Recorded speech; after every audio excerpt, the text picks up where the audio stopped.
L'invité business avec Banque Populaire Grand Ouest et sa banque d'affaires de proximité autochtone.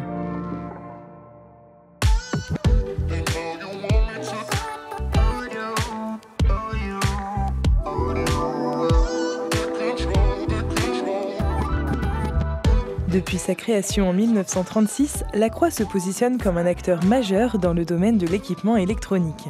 Basée à Saint-Herblain, en Loire-Atlantique, La Croix emploie 5300 salariés présents dans 13 pays sur 4 continents. Avec un chiffre d'affaires de 761 millions d'euros, l'entreprise met son savoir-faire et son excellence technique et industrielle au service d'une société connectée et responsable pour faire le lien entre le monde d'aujourd'hui et celui de demain. Vincent Bedouin, PDG de La Croix, est aujourd'hui l'invité business. Bonjour Vincent Bedouin. Bonjour Clément. Merci beaucoup d'avoir accepté notre invitation dans le fauteuil de l'invité business et également merci beaucoup de nous recevoir sur ce site de Symbiose La Croix à Beaupont-en-Mauges, dans le cœur du Maine-et-Loire. Vous êtes aujourd'hui, Vincent Bedouin, un des représentants de l'industrie du futur en France et à l'international. Qu'est-ce qui vous a donné envie un jour de faire de l'industrie, de vous brancher technologie? Il y a eu un marqueur fort dans votre histoire? Alors je pense que l'industrie, moi je suis né dedans puisque je suis d'une famille d'entrepreneurs et finalement je pense que parmi les premières activités que j'ai pu faire avec mon père, au-delà de jouer au foot ou d'aller se balader dans la nature, c'était de visiter l'entreprise et l'atelier de production. Et je me suis toujours imaginé à la tête d'une entreprise industrielle. Vous êtes tombé dedans quand vous étiez petit? Il y avait quelque chose peut-être de l'ordre de la destinée justement de poursuivre cette aventure familiale? Ouais, très clairement. Alors, on est une fratrie de 3 frères, moi je suis l'aîné. Alors c'est un peu la caricature, c'est l'aîné qui reprend la suite, mais le fait est que on travaille donc, les 3 frères dans l'entreprise et on est très complémentaires. Et c'est vrai que moi je me suis toujours vu à la tête de l'entreprise, je me suis toujours vu mon propre patron, déjà. Et ensuite, la réflexion a fait que j'ai vu une vraie opportunité de reprendre l'entreprise familiale. Vous en parliez d'ailleurs avec votre père, il n'y avait pas de tabou autour de ce sujet-là, justement de la reprise, de la poursuite. C'était plutôt simple, ces conversations-là qui... Il n'y avait aucun tabou, aucun tabou. Par contre, un message hyper clair. Ça se mérite. C'est-à-dire que, dans les discussions qu'on pouvait avoir familialement, c'était déjà est-ce que tu en auras envie, est-ce que tu penses que tu en auras envie, sans pression. Vraiment, ça c'était un point important, sans pression. Est-ce qu'il faut avoir de l'envie, parce que sinon il ne faut pas le faire. Et après, il faut le mériter. Et pour le mériter, il faut bosser. Les éléments peut-être de continuité, mais aussi de rupture que vous incarnez justement avec la génération de votre papa. Alors, la continuité... il y a des valeurs qui perdurent ici. Sans doute des valeurs, la valeur d'investir, de faire ça vraiment dans une aventure entrepreneuriale. L'enjeu premier n'est pas l'enrichissement, on réinvestit plus de 70% du résultat de l'entreprise toujours dans l'entreprise pour donner les moyens de continuer à se développer. Ça c'est une valeur forte, donc une valeur qu'on retrouve aussi dans les valeurs La Croix, d'audace, de respect, d'engagement, le travail d'équipe aussi, l'ouverture à différents sujets. Ça c'est les valeurs La Croix dans lesquelles je me retrouve et qui sont assez... très compatible ou très aligné avec les valeurs familiales. Et sur les éléments de rupture que vous assumez? Alors, les éléments de rupture qui font la signature, très clairement, c'est sans doute une structuration, un peu plus de structuration dans un plan stratégique, l'apport de la tech. Mon père, c'est plutôt l'autodidacte avec une stratégie pas forcément toujours lisible, ça c'est mon point de vue. C'était aussi notre époque et moi, je pense que j'ai vraiment amené une vision stratégique et une inscription de la mission de l'entreprise en lien avec ses composantes industrielles, technologiques, grâce à l'électronique, et vraiment dans une réflexion en quoi l'entreprise va répondre à des enjeux sociétaux, va apporter un impact positif avec cette conviction que c'est la meilleure façon de pérenniser l'entreprise et de donner du sens à tout le monde. Oui, on va revenir sur cette relation justement à la tech, parce que dans les années 2000, il y avait un engouement, certes, évidemment, pour ces technologies-là. Ce progrès, vous aviez besoin peut-être de le raccrocher au réel, quelque chose de moins stratosphérique, mais plus connecté au réel et au service des transitions que vous évoquez à l'instant. Alors, c'est vrai, après, quand je suis arrivé dans le groupe, il n'y avait pas ce risque d'être trop stratosphérique. C'était plutôt le très court terme et quotidien. Donc, il y avait un enjeu plutôt sans partir trop loin, mais de se projeter, c'est quoi le groupe dans 5 ans, dans 10 ans.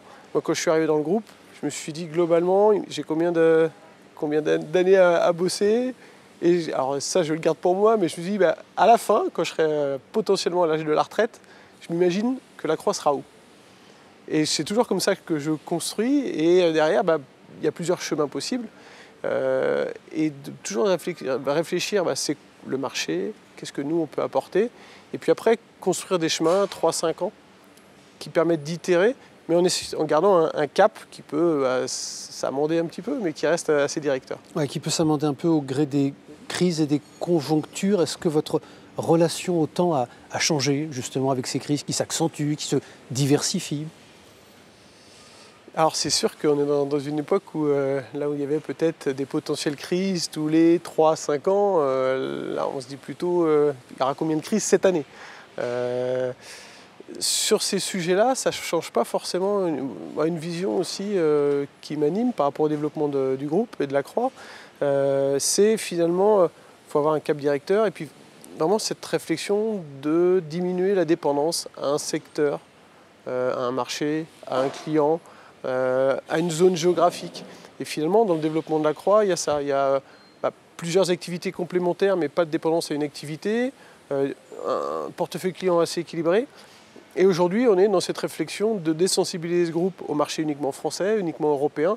C'est aussi pour ça qu'on va à l'international, parce qu'il y a des opportunités, mais aussi dans cette réflexion de difficulté à prévoir quels vont être les risques. Et donc, il faut diminuer sa dépendance et augmenter la résilience du groupe. Bon, ça, en l'inscrivant quand même dans cette réflexion, je le redis, plus on inscrit la mission de le groupe dans une création de valeur liée à des enjeux, à la réponse à des enjeux sociétaux, moins on a de chances de se tromper, de mon point de vue. Vous arrivez à embarquer l'ensemble de vos collaborateurs, un groupe qui est très constitué aujourd'hui, de nombreux effectifs. Comment vous arrivez à infuser ces convictions? On les sent bien chevillées au corps, mais comment vous arrivez à les partager et faire adhérer? Alors, post-Covid, il faut être clair, ça reste un enjeu. Et dire que tout le monde est embarqué chez la Croix, non, ça reste un enjeu. C'est un enjeu de communication, de simplification aussi des messages. On voit aussi que c'est un enjeu d'adaptation des messages, parce que tout le monde n'a pas forcément les mêmes attentes. On a évidemment entre le siège, les activités plutôt dans les bureaux, les centres R&D ou des usines qui vont être plutôt dans des zones des pays émergents. C'est pas les mêmes messages et on a encore du travail à faire. Comme, je pense comme toute entreprise. Oui, qu'on évoque puis peut-être avec vous cette dimension justement de l'international, vos expériences de formation, votre cursus scolaire et votre trajectoire. Comment ça nourrit justement le dirigeant que vous êtes et votre capacité à parler à plusieurs appartenances peut-être? Alors, je pense que l'opportunité pour un jeune de voyager, d'être au contact de plein de cultures, c'est fantastique. C'est une très grande chance en tout cas, et c'est presque indispensable quand on peut le faire. Ça apprend surtout, je pense, de l'humilité, de l'écoute, et de ne pas rester trop ancré dans des convictions ou dans une seule façon de voir les choses. Donc ça, c'est un point important qui permet de communiquer finalement avec différents types de populations.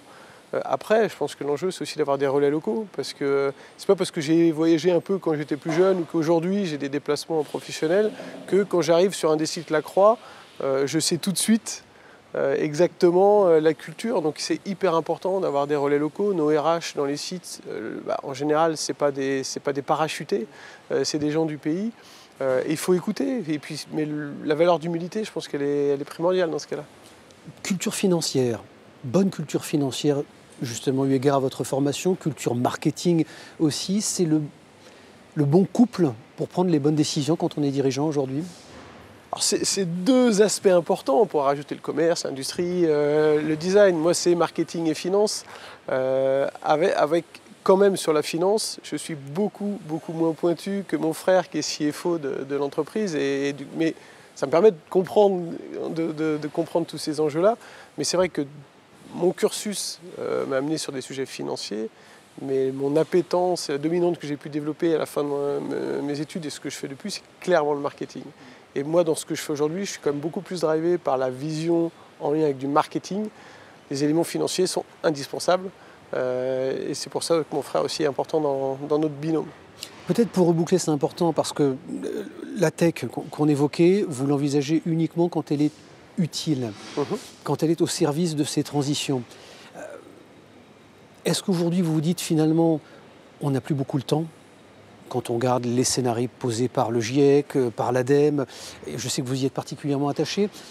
Est-ce que vous vous dites finalement on n'a plus le temps et est-ce que vous êtes un homme pressé, Vincent Bedoin? Alors c'est sûr qu'on n'a plus le temps. On ne peut pas rentrer jusqu'à dire que c'est déjà trop tard, mais on va devoir s'adapter. Le monde que l'on connaît aujourd'hui va évoluer, donc c'est fini. Maintenant, c'est quel va être le futur. Et bien sûr qu'on a une responsabilité énorme. Les générations d'avant aussi. Maintenant, c'est nous, en tant que décideurs, ou en tant que citoyens, on a cette responsabilité-là. Et forcément, quand on fait de l'électronique, il ne faut pas croire que ça n'a pas un impact sur l'environnement. Et donc, dans le positionnement de la Croix et dans la conviction qu'on porte, c'est que cet impact environnemental, il est acceptable seulement s'il permet d'avoir un impact positif, un effet de levier largement supérieur en résolution de problématiques environnementales que l'impact généré par la conception et la fabrication de ces équipements électroniques. Et oui, pressé, bien sûr. Mais ça dépassera ma génération. C'est l'enjeu pour moi de l'humanité désormais. Ouais. Ouais, génération justement, peut-être aussi animée par le regard que nos enfants portent sur nous et doivent nous faire peut-être accélérer aussi. La famille, le jardinage, ce sont des activités qui vous aident à vous décentrer ou à vous recentrer justement, à sortir de ces ateliers, des complications parfois du quotidien. Ouais, on va dire que dans une semaine, j'ai 2 temps. J'ai la semaine de travail avec des journées hyper intenses, beaucoup de contacts humains. Et puis le week-end où là, c'est famille, jardinage certes, bonsaï, vraiment des activités plutôt zen. Bon.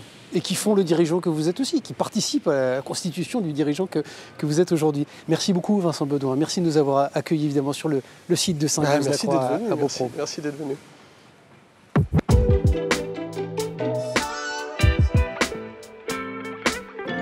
L'invité business avec Banque Populaire Grand Ouest et sa banque d'affaires de proximité autochtone.